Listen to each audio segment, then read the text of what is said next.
బులెటిన్లో breaking news చూస్తున్నాం. తాను ఏది ప్లాన్ చేసుకోలేదని, ప్రజల అభీష్టం మేరకు జరగాలని ఉంటే జనసేన ఖచ్చితంగా తమిళనాడులో అడుగు పెడుతుందంటున్నారు ఆ పార్టీ అధినేత డిప్యూటీ సీఎం పవన్ కళ్యాణ్. తమిళనాడు ముఖ్యమంత్రి ఎంకే స్టాలిన్ గుడ్ లీడర్ అని, పగ తీర్చుకోవాలని ఉద్దేశం లేని ఆయన ఉదార వైఖరిని అభినందించాల్సిందన్నారు. పార్టీ పెట్టడం ముఖ్యం కాదని, నిలబెట్టుకోవడమే ముఖ్యం అంటున్నారు. సినీ నటులు రాజకీయాల్లోకి వచ్చి గెలవడం అంత ఈజీ కాదని, అది కేవలం ఎన్టీఆర్కు మాత్రమే సాధ్యమైందన్నారు. రాజకీయాల్లో ఓపిక ఎంతో అవసరమంటున్నారు పవన్ కళ్యాణ్.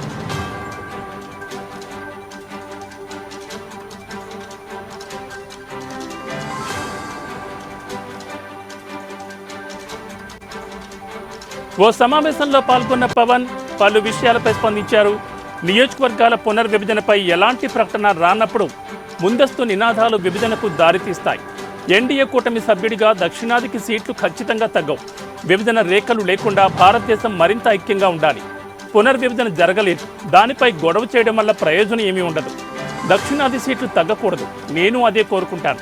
నేను ఎప్పుడూ మాట మార్చలేదు. బలవంతంగా ఏ భాషను రుద్దడాన్ని నేను వ్యతిరేకిస్తాను. హిందీ మాత్రమే నేర్చుకోవాలని ఎవ్వరూ చెప్పలేరు, చెప్పకూడదు కూడా.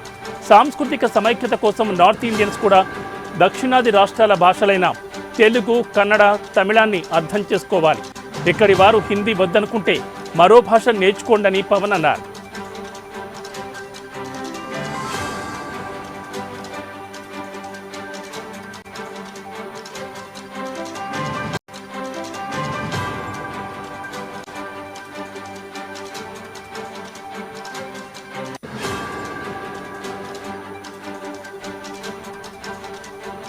తాను ఏది ప్లాన్ చేసుకోలేదని, ప్రజల అభిష్టం మేరకే జరగాలని ఉంటే జనసేన ఖచ్చితంగా తమిళనాడులో అడుగు పెడుతుందంటున్నారు ఆ పార్టీ అధినేత deputy CM Pawan Kalyan.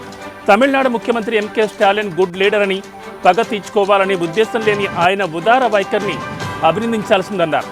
Party పెట్టడం ముఖ్యం కాదని, నిలబెట్టుకోవడమే ముఖ్యం అని పేర్కొన్నారు.